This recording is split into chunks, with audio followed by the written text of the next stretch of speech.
Further remarks? The good member from the 18th Legislative District, Representative Cheney. Well, thank you, Mr. Speaker, and good evening. I have some grave concerns about this bill, and I'd like to share with you, before I get to those concerns, about the way the current DUI law works in the state. So, Mr. Speaker, when you're charged with a first-time DUI, often the BAC, we find statistically, is around a 0.07 to 0.10. Slightly above or slightly below the 0.08 BAC cutoff. Mr. Speaker, when you're convicted of a DUI, all convictions, including first convictions on DUI, are already required to do alcohol treatment. The difference between that treatment and a deferred prosecution program is the length of weeks. Under a first-time DUI conviction, you merely go to treatment for the number of weeks that the treatment counselor says you should go. Under a deferred prosecution, however, you are required to do 26 weeks of treatment. Now, the other key component between a deferred prosecution program and a first-time DUI offense is on a first-time DUI offense, you are required to do jail.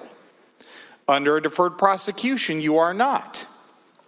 So, Mr. Speaker, the reason why, and I heard the word, there was a perverse incentive to hold a deferred prosecution for a second DUI charge.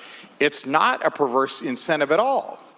Instead, what you're doing is you're doing jail on the first with as many weeks of treatment as the counselor will require. Instead, by using a deferred prosecution on a first and creating now a second, you could be on your third DUI before you ever have to step foot in a jail. To me, that is fundamentally wrong, and that is the perverse incentive in this issue.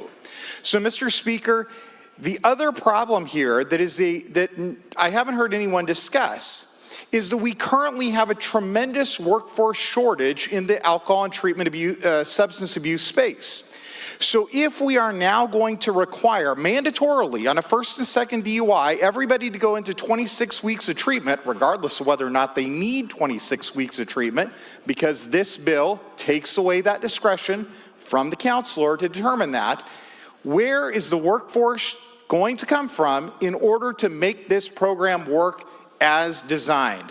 Mr. Speaker, there isn't the workforce. I urge you to vote no on this bill. Put people in jail so they feel the sting of a first-time DUI and don't get a second.